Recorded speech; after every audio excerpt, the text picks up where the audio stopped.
بسم اللہ الرحمن الرحیم اللہم صلی وسلم دائما ابدا علی حبیبک خیر الخلق کلہم۔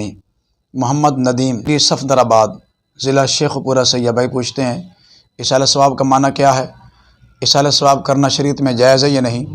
اور ہمارے علاقہ میں بعض خاندانوں میں یہ چیز رائج ہے کہ فوتیدگی کے موقع پہ لمبا چوڑا ختم دلوایا جاتا ہے، اور بعض دفعہ تو لوگ قرض اٹھا کے بھی ختم دلواتے ہیں، اور جب ان سے کہا جائے کہ یہ کیوں کرتے ہو تو وہ کہتے ہیں اس کے بغیر چارہ نہیں ہے۔ ندیم بھائی نے بڑا اہم سوال کیا ہے۔ پہلے یہ سماعت فرمائیں کہ اصالہ ثواب کا معنی کیا ہے۔ اصال عربی زبان کا لفظ ہے، اس کا معنی ہے پہنچانا، اور ثواب کا معنی ہے کسی بھی نیک کام کا اجر، یعنی جو ہم نے کوئی نیک کام کیا ہوتا ہے اس کا اجر کسی کی روح کو پہنچانا، اسے اصالہ ثواب کہا جاتا ہے۔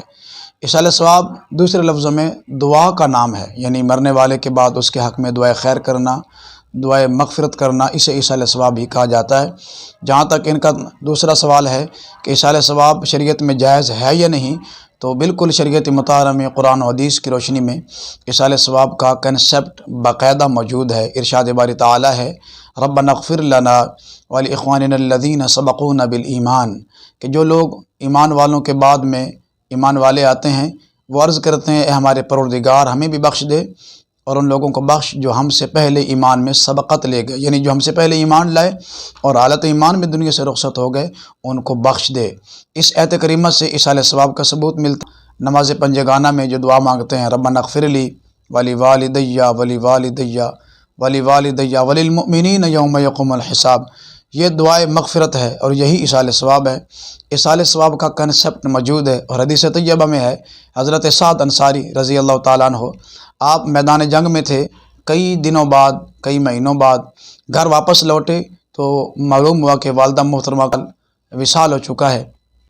تو مصطفیٰ کریم علیہ الصلوۃ والسلام کے بارگاہ میں آ کے عرض کی حضور میں اپنی والدہ کے نام پہ کوئی صدقہ کرنا چاہتا ہوں، ایو صدقات افضل، حضور سب سے بہترین صدقہ کون سا ہے؟ تو آقا کریم صلی اللہ علیہ وسلم نے فرمایا الماء، بہترین صدقہ پانی ہے۔ پس انہوں نے کنواں کھدوایا اور پھر اس کنواں پر یہ اعلان کیا گیا کہ یہ کنواں حضرت سعد کی والدہ کے نام ہے، یعنی حضرت سعد کی والدہ کے اصالہ ثواب کے لیے ہے۔ جب تک اس کنواں سے پانی نکلتا رہے گا اور کوئی بھی اس سے پانی پیے گا اللہ تعالیٰ اس کا ثواب حضرت سعد کی والدوں کو پہنچائے گا۔ تو اس سے یہ معلوم ہوتا ہے کہ اصالہ ثواب کرنا بالکل جائز ہے۔ جہاں تک ندیم بھائی کے تیسرے سوال کا تعلق ہے کہ ان کے علاقہ میں بعض لوگ قرض اٹھا کے بھی ختم دلواتے ہیں، اصالہ ثواب کی محفل کرتے ہیں، لمبے چوڑے اہتمام کیے جاتے ہیں، امراء کو بلایا جاتا ہے، دعوت کی جاتی ہے، تو یہ اپنی حد سے بڑھ کے ادھار لے کر ختم دلوانا اس کا شریعت میں کہیں بھی جواز نہیں ہے کہ چادر دیکھ کے پاؤں پھیلاؤ۔ اپنی حد میں رہتے ہوئے اگر آپ کر سکتے ہیں تو ٹھیک ہے، لیکن اپنے آپ پہ بوجھ ڈالنا اور علاقہ میں نام روشن کرنا اور لوگوں کے ذہنوں میں یہ بات بٹھانا کہ ہم بڑے امیر ہیں، یا یہ ذہن بنانا لوگوں کا کہ ہم اپنے والد گرامی کے جانے کے بعد ان کے ساتھ بڑے مخلص کھڑے ہیں، اس کا کوئی فائدہ نہیں ہے۔